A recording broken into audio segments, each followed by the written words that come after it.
সকাল থেকে কি হচ্ছে খালি ঝগড়ারই গল্প শুনছি।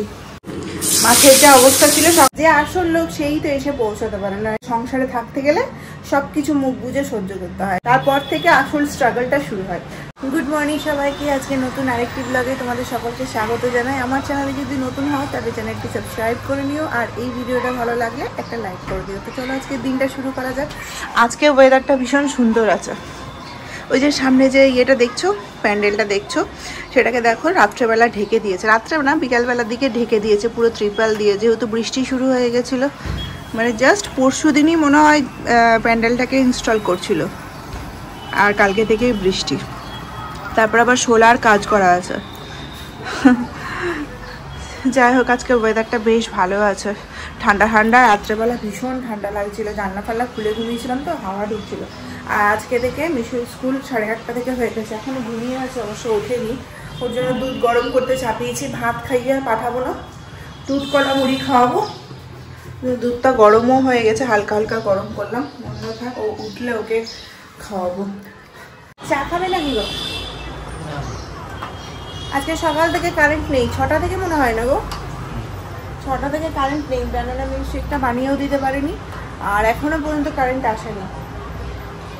ওই যে মিশু স্কুলের মেস যাচ্ছে এখন, স্কুলের মিস এখন যাচ্ছে, 8:30 থেকে স্কুল করে দিয়েছে না। চাটা বানাবো, চাটা চাপিয়েছি, চাটা ফুটলেই আমি গপুকে উঠাতে যাব। এত কিছুর ইয়েতে না সকালবেলা গপুকে ঘুম থেকে উঠাতেই ভুলে যাচ্ছি।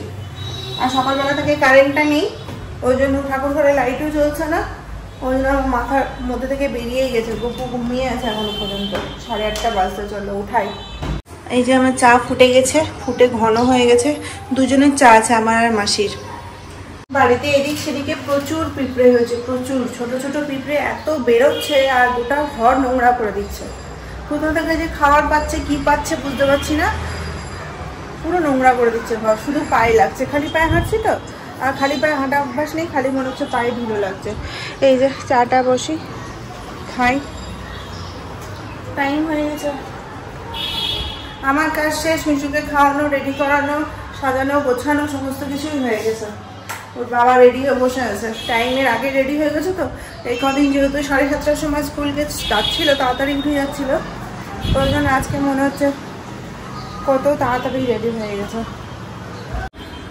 কি দেখছো তুমি, পর্যবেক্ষণ করছো? ঝগড়া লেগে না না, ঝগড়া লাগে না। হ্যাঁ, তখন কি টোটোওয়ালার সাথে? ওই যে মহিলাটা সকালবেলা একটু ঝগড়া দেখো না, মনের মধ্যে নেগেটিভিটি বাড়বে।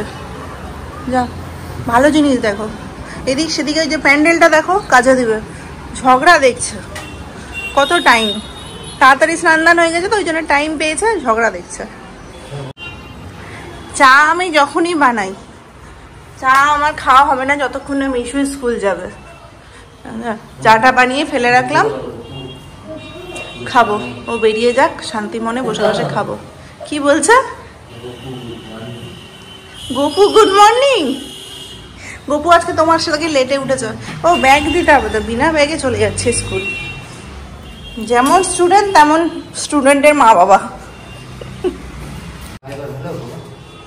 বাই বেটা। প্যান্টটা এক্সেসই বড় হয়ে গেছে, এটা 3 to 4 এর আছে, 2 to 3 পরাতে হবে। আগের বছরেরটা পরিয়ে দিতে হবে, কোমর থেকে খুলে যাচ্ছে। চলো সাবধানে যাবে, পড়াশোনা করবে ভালো করে। যাই, মাসি আসলো না, কি জানি না। মাসি তো বলছিল এই সপ্তাহে নাকি মাসির 3টে মেয়ে, তাদের নাকি পরীক্ষা আছে, তো শনিবার পর্যন্ত আমাকে আগে থেকেই বলে রেখেছিল যে কোনো কাজ দিদি এই শনিবার পর্যন্ত করতে পারবো না, 12টা পর্যন্ত চলে যাব, 12টার মধ্যে চলে যাব, কারণ 12:15 নাগাদ ছুটি হয়ে যাচ্ছে। ওই আজকে 8:30 বেজে গেলো, স্কুলে দেয়নি মনে হয়। কালকে ঢুকে গেছিলো 8:15 আগে, 7:30 থেকে 8:15-র মধ্যে ঢুকে গেছিলো। চাটা খাই, আমার তো কোনো কাজ নেই, মাসি দেরি করে আসলে দই মুড়ি খেয়ে যাবে। আমার চা খাওয়া শেষ হয়েছে, এদিকে মাসিও এসছে। কি ব্যাপার মাসি, ছেলেকে স্কুল দাওনি? ওই তুমি দাদাও ঝগড়া দেখছো, তুমিও সকালবেলা উঠে ঝগড়া দেখছো। দাদা রাস্তার ঝগড়া দেখছো, তুমি কোন ঝগড়া দেখছো? তুমি কোন ঝগড়া দেখছিলে? কোন ঝগড়া, কোথায়? আমাদের বাচ্চাদের স্কুলে দুটো বাচ্চা মারামারি করেছে আর ওরা নিয়ে গার্জেনে ঝগড়া ও তো দরাদরি হয়ে গেছে বাবা কি ঝগড়া আমি ওকে পোকো না সাথে যাচ্ছিলাম আর তুমি ওটা দাঁড়িয়ে দাঁড়িয়ে দেখছিলে রাতে আমি রেকর্ড হয়ে একটা মেয়ে তো জিজ্ঞেসছিলাম কত সময় এদের। বাবা দৌড়ি আস না ও বলছি বাবু তো 11টার সময় আসবে, বাবুর জন্য ভাত খাবে না, চাল উঠিয়ে রেখে দাও, দাদার জন্যই চাপাল খাবি। আর মাছ আছে তো, মাছটা বার করে দাদাকে মাছ ভাজা দিয়ে ভাত দেবো। আলু লাগবে না? আলু আলু ভাজা করলে বেশি ভালো হয়, সে তো রোজ রোজ খেতে পারছে না, একটু ছোট ছোট করে নাহলে একবারে মোটে ভাজা করে নাও। সকাল থেকে কি হচ্ছে খালি ঝগড়ারই গল্প শুনছি। ঝগড়া দেখছে, মাসিও বলছে ঝগড়া দেখছে না। অল্প ভাত চালটা উঠিয়ে রেখে দিও, একবারের মধ্যে চাপা। আর এদিকে হচ্ছে কি বলছিলাম, 15টা বাজে, কারেন্ট এখনো পর্যন্ত আসেনি। ভাবতে পারছো এসে গেছে নাকি? না আসেনি, সমস্ত কাজে লেট। নিচ থেকে বলে গেল যে কারেন্ট নেই, জল কম খরচা করতে। কি করবো না, রান্নাও করতে হবে, স্নান দানও করতে হবে। ওর টাইম হয়ে গেছে, ও বেরিয়ে যাচ্ছে। চলো বাই, রান্না বান্না শুরু করবো এবার। রোদ উঠে গেছে, মাসি সব হয়ে গেছে কাটাকুটি। বাবুকে দিতে যেতে হবে, তাড়াতাড়ি রান্না বান্না শুরু করতে হবে। 11টা। আজকে রান্না বান্না আমাদের হবে হচ্ছে সর্ষে দিয়ে মাছ, কারণ কারেন্ট চলে গেছে। এই সর্ষে পাউডারটা এনেছিল, এটা দিয়ে এখন মাছটা করব। আর তরকারি আছে হচ্ছে আলু ঢেঁড়সের তরকারি, এটাও হবে হচ্ছে সর্ষে দিয়ে। আজকে সব কিছু সর্ষে দিয়ে হবে। মাছ ভাজাটা শুরু করে দিই, কারণ ওদিকে আবার মিশুকেও আনতে যেতে হবে। মাছের যা অবস্থা ছিল সকালবেলা, পুরো বড়ও হয়েছিল। কারেন্ট সেই গেছে, এখনো পর্যন্ত আসার নাম নেই, কখন আসবে জানা নাই। নিচ থেকে খবর দিয়ে গেল জল কম ইউজ করতে। আমাদের একটা মানুষের কতটুকু জল খরচ হয়, তাই না মাসি বলো? আমাদের তো আলাদা একটা আছে। আজকে ওয়েদারটা ঠিক আছে বলে সর্ষে দিয়ে তরকারি বা মাছ করার সাহস পাচ্ছি, অন্যদিন তো পাইই না, এত গরম থাকে। দিয়ে দিই একসাথে। এখন তো ফ্রিজ খালি করার সময়, সব আস্তে আস্তে খালি করতে হবে, বেশি সবজি কেনাও যাবে না। আজকে রান্না বান্না একদম 15 মিনিটের মধ্যে শেষ। মাছটা একটু কড়া করে ভেজেছি, কারণ বরফের মধ্যে ছিল তো, মাছটা একদম নরম হয়ে গেছিলো। এটাকে লাল লাল করে ভালো করে ভেজেছি। আর এখানে হচ্ছে সর্ষে দিয়ে একটা ফোড়ন বলছি, কালো জিরা ফোড়ন দিয়ে সর্ষে দিয়ে একটা ঝোল বানালাম। এটা আমাদের দুবেলা হয়ে যাবে। আর এখানে হচ্ছে কি দেখো, আলু ঢেঁড়সের তরকারি, এটা সেদ্ধ হচ্ছে, একটু হলুদ দিতে হবে। মাছটাকে ছেড়ে দিয়ে এবার একটু ফোটাতে হবে, যেহেতু কড়া কড়া করে ভেজেছি তো একটু ফোটাবো। আজকে ঝোল টোল অতটা করছি না, এটাতেই আমাদের দুবেলা হয়ে যাবে।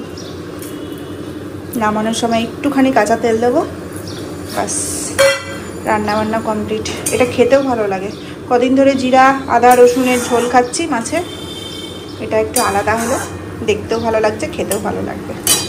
করে কিন্তু বোকা চালাক। আজকে হচ্ছে কেন বলে ব্রেকফাস্টে ওই ব্রেডটা শেষ করতে হবে। রান্না বান্না সমস্ত কিছু শেষ হয়ে গেল। আলু ঢেঁড়সের তরকারি, এটা আমাদের দুবেলার জন্য।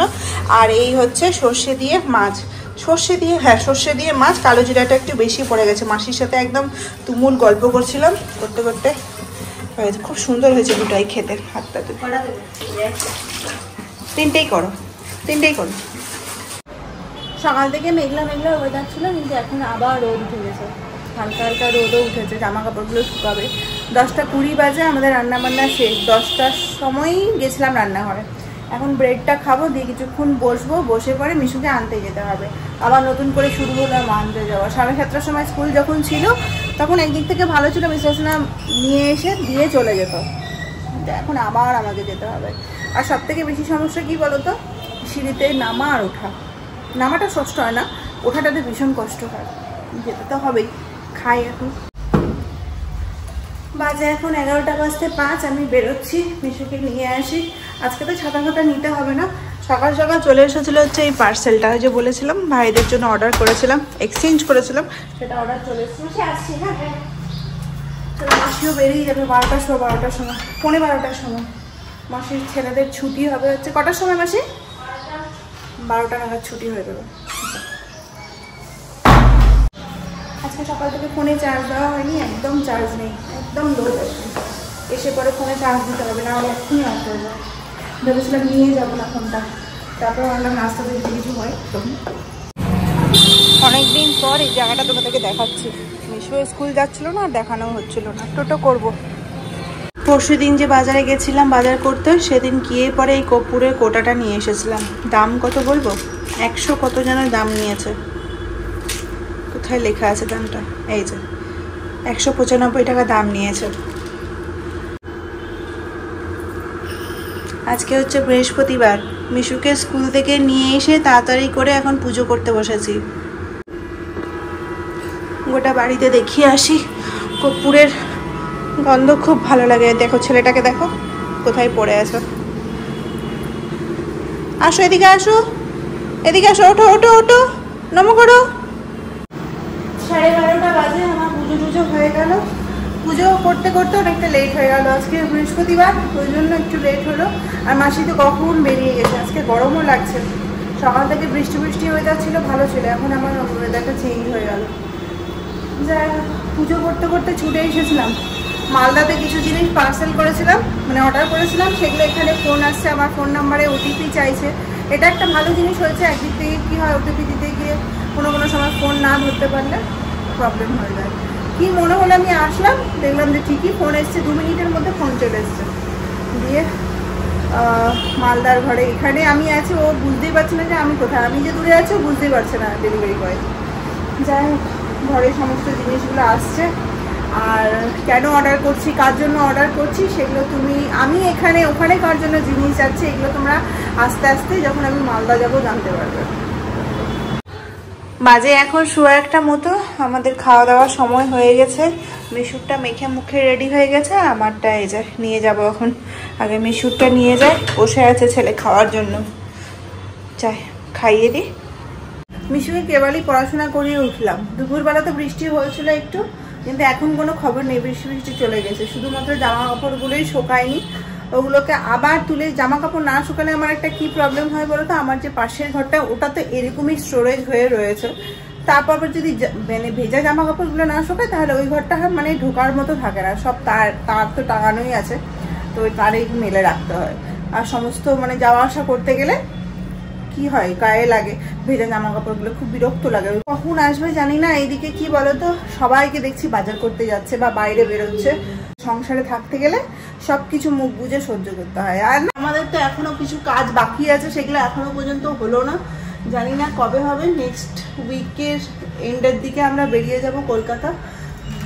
শুধু ভাবছি যে কতদিনে কাজটা কমপ্লিট করতে পারবো। ওদিককার কাজটা যদি মানে কেনাকাটার কাজগুলো যদি কমপ্লিট হয়ে যায়, তাহলে কি বলতো, আমি ট্রলিগুলো এই সপ্তাহে রবিবারের মধ্যে বার করে আমি ট্রলিগুলো গুটোতে শুরু করে দেবো। কিন্তু হচ্ছেই না, মানে আর অফিস থেকে আসতে হচ্ছে 8:30টার সময়, তখন আর যাওয়ার মন করে। এরকমই সব 9টার মধ্যে প্রায় বন্ধ হয়ে যায়। তখন তো যারা দোকানে সেল করে বা সেলসম্যান, তারা তো একদম এনার্জি লেস হয়ে যায় না, তারা কোনো কিছুই দেখাবে না। আমাদের সবার হয়ে গেছে, শুধুমাত্র বাড়ির একজনের বাকি আছে, সেগুলোরই করতে হবে। কিন্তু না করলে মাসির বাকি আছে, আর তো একটা বাচ্চার বাকি আছে। আমাদের বাড়িতে বাচ্চা পার্টি একটু বেশিই রয়েছে, বড়দের সবার হয়ে গেছে। যে আসল লোক সেই তো এসে পৌঁছাতে পারে না। এই রবিবারে জানি না আসতে পারবে কি পারবে না, যেতে পারবে কি পারবে না, কারণ আগে থেকেই বলে রেখেছে এই রবিবার নাকি শনি রবিবার। এরকম তো এই শনিবার পড়ছে হচ্ছে 4th স্যাটারডে, সেই হিসেবে ছুটি। কিন্তু ক্লোজিংয়ের সময় বলে ও বলছে যে পুজোর আগে একটা সপ্তাহ তো এটা হয়তো কাজের জন্য আমাকে শনি রবিবার ডাকতেও পারে, যেরকম এই রবিবারে ডেকেছিল। না, একটা সংসারে থাকতে গেলে সবকিছু মুখ বুঝে সহ্য করতে হয়। আর না, আগে এইসব নিয়ে সমস্যা হতো যে মানে যখন মিশু ছিল না, মিশু হয়নি, তখন তো ধরো গালে হাত দিয়ে বসে থাকতাম, কখন আসবে কখন আসবে কখন আসবে। আর একা থাকা যেহেতু অভ্যেস ছিল না আমার বিয়ের আগে, সবসময় মায়ের সাথে থাকতাম, গল্প করতাম, মা ছাড়া কিছু ছিল না আমার। তবে বিয়ের পর হট করে কলকাতাতে, বিয়ের পর 1 বছর তো আমি মালদাতেই ছিলাম, কোনো অসুবিধা হয়নি। বিশাসনা বেরিয়ে গেলে আমি চলে আসতাম হচ্ছে বাড়ির কাছেই, রেন্টে ছিলাম, মানে আমার বাবার বাড়ির কাছাকাছি রেন্টে ছিলাম। তো যাই হোক, এই হচ্ছে ব্যাপার। বিয়ের পর কোনো মানে 1 বছর অসুবিধা হয়নি। যেই 1 বছর পর আমার ট্রান্সফার 2019-এ তো কলকাতায় এসেছিলাম। হ্যাঁ, তারপর থেকে আসল স্ট্রাগলটা শুরু হয় মিশু হওয়া পর্যন্ত। মিশু হওয়ার পরও 1 বছর খুব কষ্ট হয়েছে জানো, মানে অত ছোট বাচ্চাকে নিয়ে কতদিন বা আমার কাছে কেউ থাকতো, থেকেছিল আমার শাশুড়ি মা, আমার মা এসে থেকেছিল। তারপরে মিশু হওয়ার পর আমি 3 মাস 4 মাস মতো মায়ের কাছে ছিলাম। একটা সংসারে থাকতে গেলে সব রকম সবকিছু মানিয়ে গুছিয়ে চলতে হয়, না হলে সংসারটা টেকেও না। আর মানুষ অভ্যেসের সাথে সাথে পরিবর্তনও হয়ে যায়, তাই না? আর যদি তুমি মানিয়ে নিতে না পারো তাহলে হয়ে গেল, তখন ওই কি বলবো, সেপারেটেড একটা ব্যাপার চলে আসে। এখন কখন আসবে এখন জানো তো, মানে আগে আমি ভাবতাম এখন আর আগেকার মধ্যে কতটা তফাৎ। আগে তো তাও কলকাতা থাকাকালীন তাড়াতাড়ি আসতো, 7:30টার মধ্যে ঢুকে যেত। এখন তো 8:30 বেজে যায়, 9টাও বেজে যায়। 9টার সময় কোনো দিন মেসেজ করে বলে দেরি হবে, তাতেও আমার কোনো যায় আসে না, কারণ আমার সাথে আমার ছেলে আছে। হ্যাঁ, একটু হয়তো মনে হয় যে না আগে আসলে ভালো হতো, কিন্তু এখন বুঝতে শিখেছি 6 বছরের একটা কি বলবো ম্যারিড লাইফ এক্সপিরিয়েন্স তো হয়, সব কিছুই বুঝতেছি। তখন বুঝতাম না কিছু, তখন রাগ করে বসে থাকতাম, সারা রাতি রাগ করে কাটিয়ে দিতাম। ওই জন্য তো বলো, সংসার করতে গেলে মানুষ আস্তে আস্তে সব কিছুর সাথেও মানিয়ে নিতে পারে। না মানালেই, যারা মানিয়ে নিতে পারে না তাদেরই সমস্যাটা হয়। বেশিরভাগ মানুষই মানিয়ে নিতে পারে। তো যাই হোক, 7:30 বাজে, আসুক কখন। যদি বলে যে আজকে বেরোবে তো বেরোবো, না হলে কি করবো, তাহলে আর কিছু করার নেই, বেরোবে। তাহলে ওই শনি রবিবারে ভরসায় বসে থাকতে হবে। কে? না না, মা ঘুমোচ্ছে না। মা কি করে ঘুমোতে পারে? কি নিয়ে এসছে সেটা দেখি। ফুচকা, টেবিলটার অবস্থা খুব বাজে অবস্থা। এই ফুচকা নিয়ে এসেছে, আর কি নিয়ে এসছে? পনির নিয়ে এসছে। ভালো করেছো গো, খুব ভালো করেছো। তার সাথে এটা কি নিয়ে এসছো? তাহলে তো আমি বলতে পারতাম, মুখে মুখে তো আমিও বলতে পারতাম। হ্যাঁ, আবার বাড়িতে একটা এই যে ছোট মতো মানুষ আছে, নাম শুনলে এখন রাত্রেবেলা খেতে চাইবে। চলো ফুচকাটা এটাকে রেখে দিই, নাকি এখনই খাবে তুমি? এটা খাবে? বার করে দেবো। একটু আগেই ভাত চাপিয়েছি, এখানে সমস্ত কিছু আছে দিনের। মাছ রয়েছে, তরকারি রয়েছে অল্প করে, তারপরে একটুখানি ভাতও রয়েছে। এই যে ভাতের হাঁড়িটা আর খালি করিনি, মাসি এসে কালকে মাজবে। এই যে আমার 3 নম্বর হাঁড়ি, ছোটু মতো একটা, দেখে মনে হচ্ছে বড় কিন্তু ছোটু মতো একটা হাঁড়ি। এটাতেই ভাত চাপিয়ে দিয়েছি, রাতের ভাতটা এটাতেই করি। আর এই যে ফুচকা এনেছে, ফুচকাটা খাই। বাজে এখন 8:30 মতো, ভাতটা চাপিয়ে দিয়েছি, জানলাটা বন্ধ করবো। অন্ধকার তো, বাইরে থেকে কে দেখছে না দেখছে বুঝতেও পারি না। ছাদ আছে পাশের ছাদে, আর অনেকেই ছাদে এসে ঘোরাঘুরি করে। তো যাই, কি যেন বলছিলাম একটা, এই যে ফুচকা নিয়ে এসেছে, ফুচকাটা খাবো এখন। আর একটা কি যেন বলছিলাম। চলো ভাতের জলটা ফুটুক, আঁচটা কম করে দিই, একটু নিশ্চিন্তে বসে খেতে পারবো। আর এই যে লঙ্কা দিয়েছে, দেখেছো ফুচকাতে? লঙ্কা না দিলেও ভালো লাগে না। আমার একার জন্য নিয়ে এসছে, ও সিঙ্গারা খেয়েছে। হ্যাঁ গো, আমার বন্ধুরা বলছে তুমি শিলচরে কেন থাকলে না যেতে? কে বল? আমার বন্ধু, মানে আমার ইউটিউবের বন্ধুরা বলছে। বাড়িও তো যেতে হবে বছরে একবার। আমি থাকতে চেয়েছিলাম না বলো তো, আমি কতবার বলেছিলাম থাকো থাকো। আসলে বছরে একবারই আমরা টাইম পাই বাড়ি যাওয়া, বিশেষ করে মিস্টার সিনহার বাড়িতে, শ্বশুর বাড়িতে, আমার শ্বশুর বাড়িতে।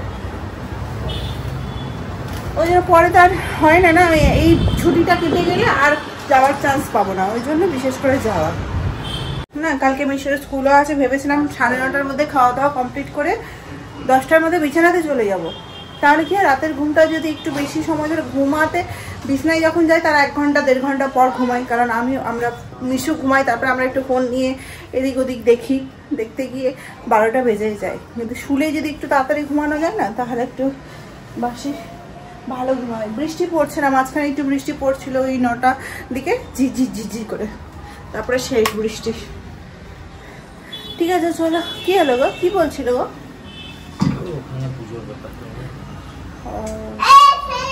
যা চলো, পা ধুয়ে নিবে, ফ্রেশ হয়ে নিবে। ওকে ব্রাশ ফ্রাশ করানো হয়ে গেছে আমার, না আমার কাছে করে নেয়। বাবার কাছে, বাবা যদি 5 বার ডাকে তারপরে 1 বার সাড়া দেয়, আর আমার কাছে একদম মানে জানি মা রেগে যাবে। যাই হোক, চলো আজকে ব্লগটা এখানেই শেষ করছি। দেখা হচ্ছে কালকে নতুন ব্লগে। কালকে যদি এরকম বৃষ্টি পড়ে তাহলে খুব ভালো হবে। মনে তো হচ্ছে বৃষ্টি, কিন্তু আমাদের ওয়েস্ট বেঙ্গলের ওদিকে বলে নিম্নচাপ আবার এসছে। 7 দিন আগে এসেছিল, টানা 3-4 দিন বৃষ্টি হয়েছে, মাঝে আবার 1-2 দিন গরম পড়েছিল, অসহ্য গরম। আবার নাকি কালকে থেকে না আজকে থেকে নিম্নচাপ শুরু হয়ে গেছে, যার এফেক্টটা এদিকেও অল্প অল্প পড়ছে। কিন্তু কই সেরকমভাবে ঝমঝমিয়ে বৃষ্টিটা পড়ছে না। ঝমঝমিয়ে বৃষ্টি পড়ে গেলে ওয়েদারটা চেঞ্জ হয়ে যাবে। তাও তুলনামূলক এখন গরম নাই বললেই চলবে। ফ্যান বন্ধ করে দাঁড়ানো যাচ্ছে, গল্প করা যাচ্ছে, কথা বলা যাচ্ছে। ঠিক আছে, চলো আজকে ব্লগটা এখানে শেষ করছি। দেখা হচ্ছে কালকে নতুন ব্লগের সাথে। আবার কাল সকাল থেকে নতুন করে বকবক শুরু করব। আমার কাজটা তো এটাই। তো চলো, সবাই খুব ভালো থাকবে।